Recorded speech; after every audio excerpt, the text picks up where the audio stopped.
comenzar el módulo número 2, Salud Social y Psicoemocional de Escolares en Pandemia.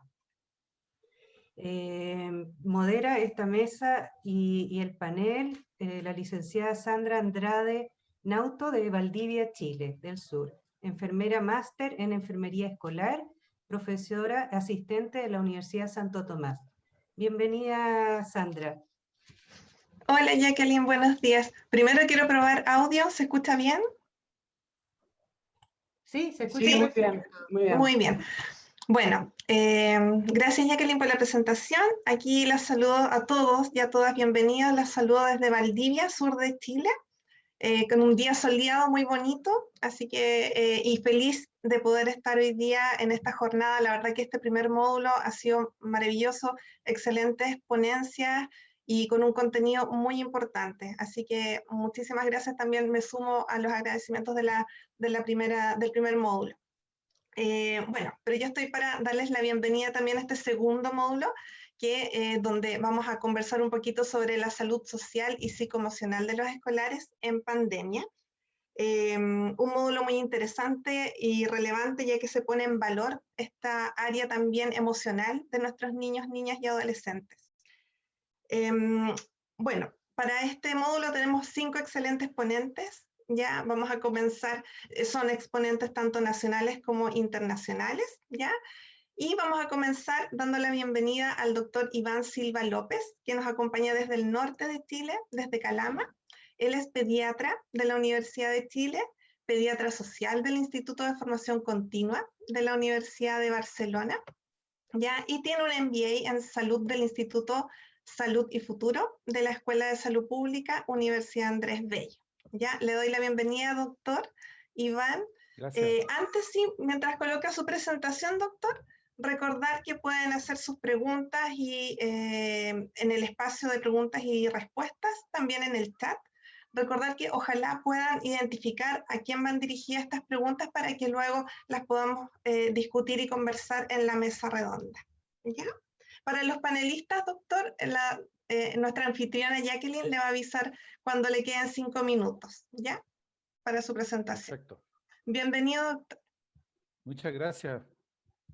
Muy grato, un orgullo estar acá en esta mesa con nuestra amiga de la Sociedad Chilena de Salud Escolar, con la cual desde el Comité de Pediatría Social de Sochipe nos unen sueños e ilusiones en conjunto ahora frente a esta pandemia y que ha afectado enormemente a nuestros niños, pese a que ellos han sido inicialmente muy invisibilizados.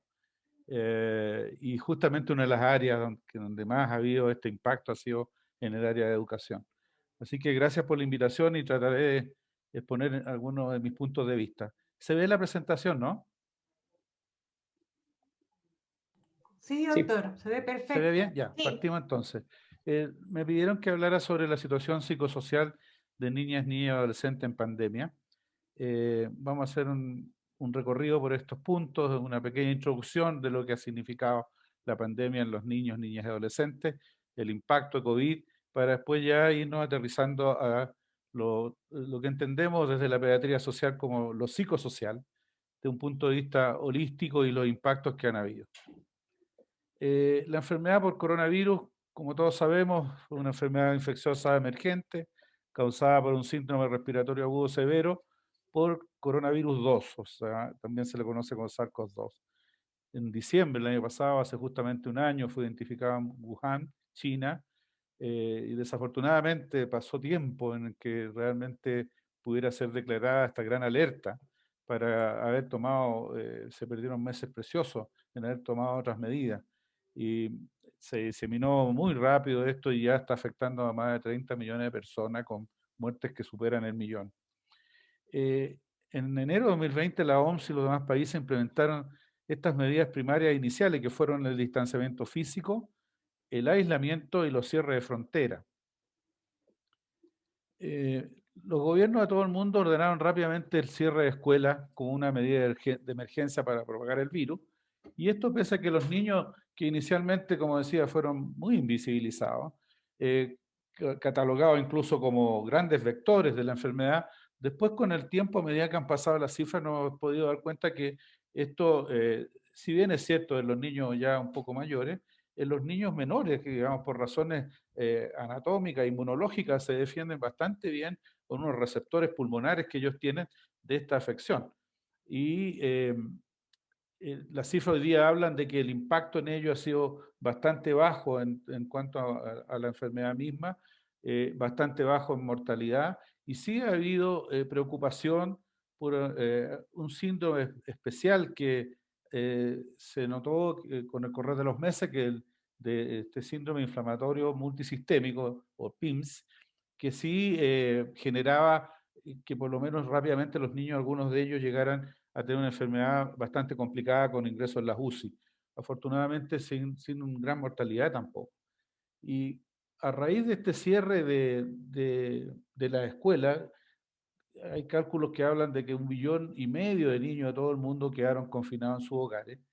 Y aquí tengo justamente el cuadro que quería presentarles, las últimas, en nuestro país, por ejemplo, en recolección de 26 centros de Antofagasta, Puerto Montt, estas cifras siempre estuvieron entre el máximo número de PIMS llegó a 200, sin mortalidad, pero que de todas maneras significaba varios días de tener a los niños en la UTI enfrentando un cuadro bastante grave.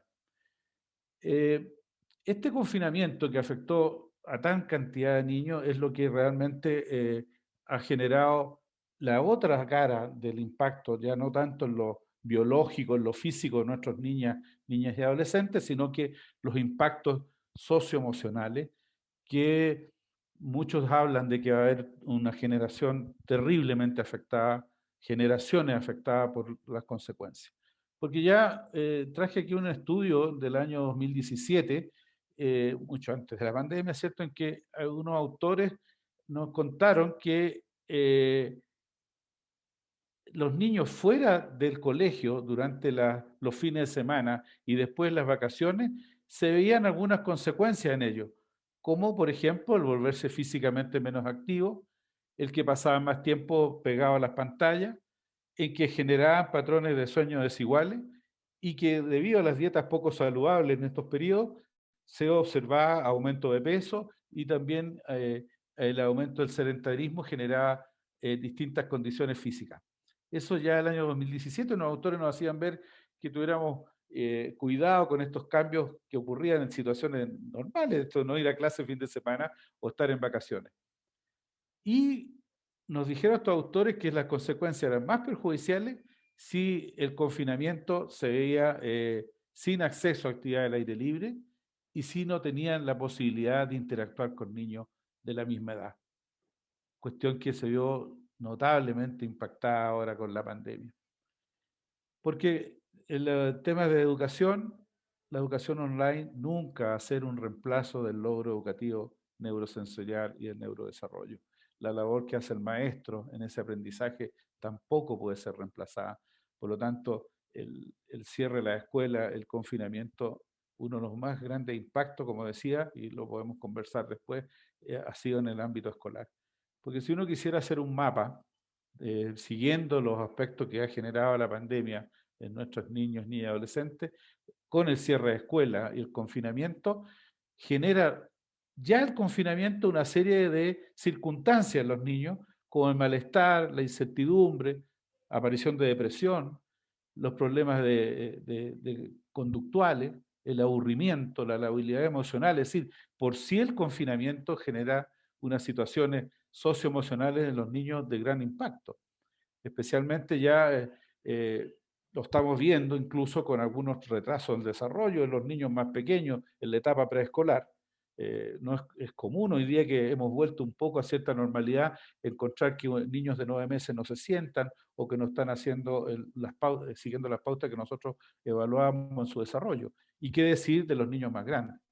Entonces ya por sí el confinamiento estaba generando estos elementos y a la vez hemos podido evaluar, ¿cierto? Y esto están saliendo distintos estudios, el trauma psicológico, los traumas conductuales, los traumas físicos, a los que se suma, y puse al lado ahí las pérdidas financieras de la familia, que en nuestros países, en América Latina, hablamos incluso de la pandemia económica, porque ya con 8 meses, casi un año que llevamos casi el año en confinamiento, el impacto que esto tenía en los hogares, en la economía, ha sido dramático y brutal, y no siempre viene enfrentado por nuestro gobierno. Genera ahora entonces toda esta temática de un estrés en los niños que a la vez familiarmente va causando, por lo tanto, en este círculo no virtuoso, ¿cierto?, el miedo a la infección, la ira, el aburrimiento, que sumado a esto las informaciones incompetentes, ya hablan en el módulo anterior de la llamada infodemia, en donde la gente está sometida a informaciones por expertólogos que no sé, a veces aparecen de la nada, transmitiendo solamente incertidumbre y mala información. Y la falta de contacto, ¿cierto?, con amigos, compañeros, los profesores, ha sido algo dramático para nuestros niños. Y finalmente, esto lo hemos visto especialmente en los lugares más vulnerables, el inadecuado espacio personal en la casa. El tenerlos confinados, especialmente en aquellos hogares más pobres, situación muy común en nuestra América Latina, ha significado toda una problemática de aumento de la violencia y de aumento de los problemas emocionales.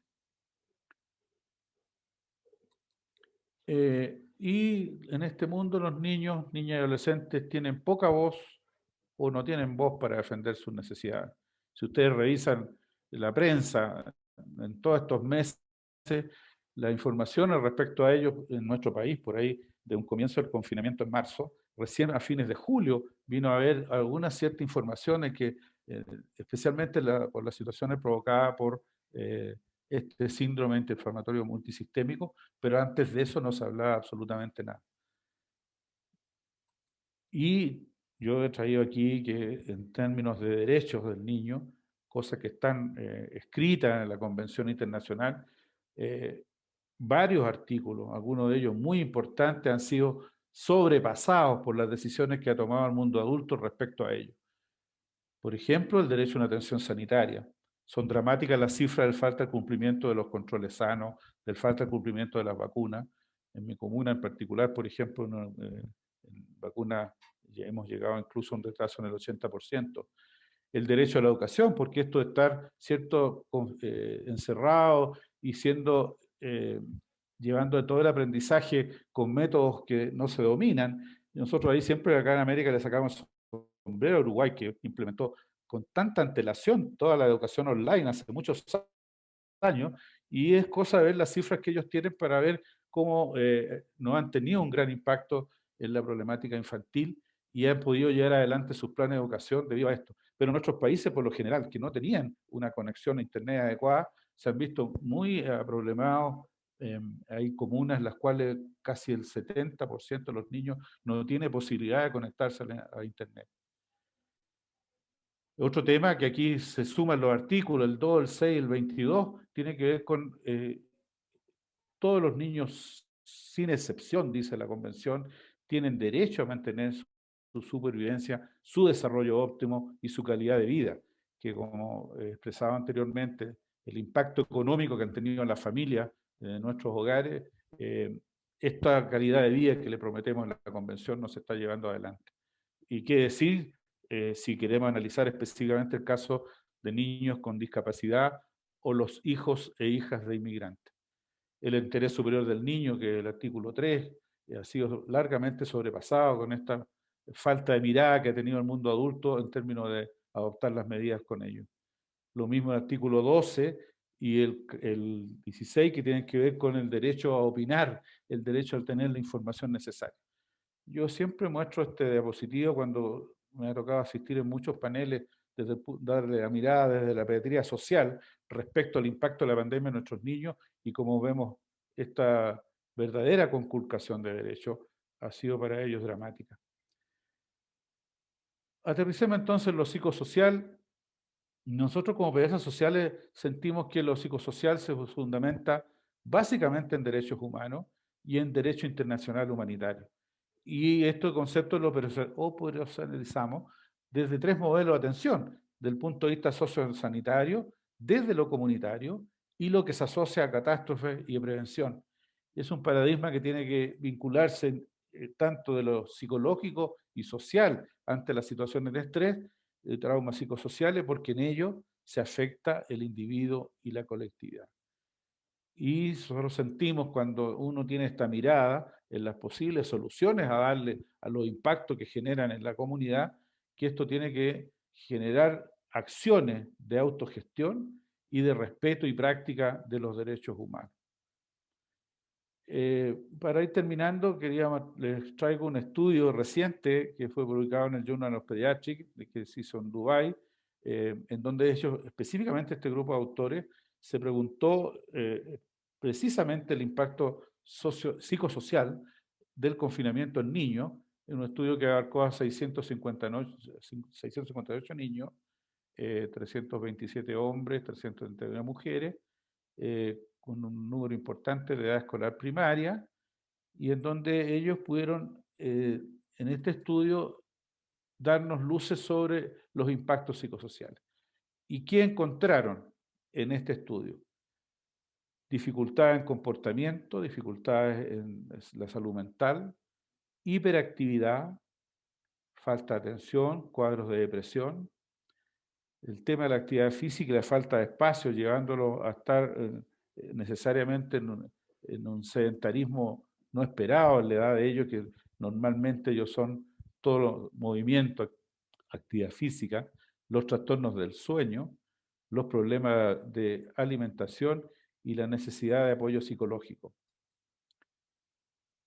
El contacto con amigos, el gran impacto que tiene en la generación de estos trastornos conductuales, lo que por sí generó en ellos la infección por COVID, más o menos de esa población, un 14% de los niños estudiados tuvo a sus familiares enfermos y con mortalidad. Lo que había expresado anteriormente, los problemas de la vacunación que les compete, la visita, estar y trabajar y compartir, interactuar con otros niños. El impacto de la educación online, que como explicaban, comunidades muy pobres, esto es prácticamente imposible, y donde no se ha visto que haya habido mucho interés o por ir a solucionarlo, desafortunadamente. Y los impactos a largo plazo que está generando todo esto. Y este fue un estudio que hicieron unos colegas mexicanos en que vieron específicamente el tema de la adolescencia, los impactos del encierro. ¿Qué observaron ellos? Uno, el aumento del consumo de marihuana. Dos, el trastocamiento del tiempo. Curiosamente, la vida de ellos siempre pre-pandemia nos decían que nunca tenían tiempo para nada, ni para estudiar, para hacer otras cosas, pero hoy día se encontraban con que tienen tiempo para todo. Estados de ánimo muy fuertes. El tema del impacto, o sea, las clases sociales obviamente tenían, las clases altas, posibilidad de apoyo psicológico. El uso de las redes sociodigitales, ellos contaban en ese estudio que añoraban los vínculos cara a cara, el agotamiento en las clases y esto de la valoración de la convivencia familiar. En la encuesta los niños se preguntaban si realmente se estaba dando así. No quedaba muy claro porque la mayoría de ellos decían que no habían visto grandes cambios en la mejora de la convivencia pese al encierro. Así que estoy terminando ya. Yo creo que como mensaje final, con esto impacto que ha significado el encierro, el confinamiento, en lo psicosocial en nuestros niños, niñas y adolescentes, nosotros los pediatras sociales lo tenemos ahí puesto, en un pedacito del corazón, pero hoy día lo que estamos y queremos conversar en los foros es que ya pongámonos a trabajar en la reconstrucción post-pandemia, y eso significan estos 7 puntos para nosotros vitales.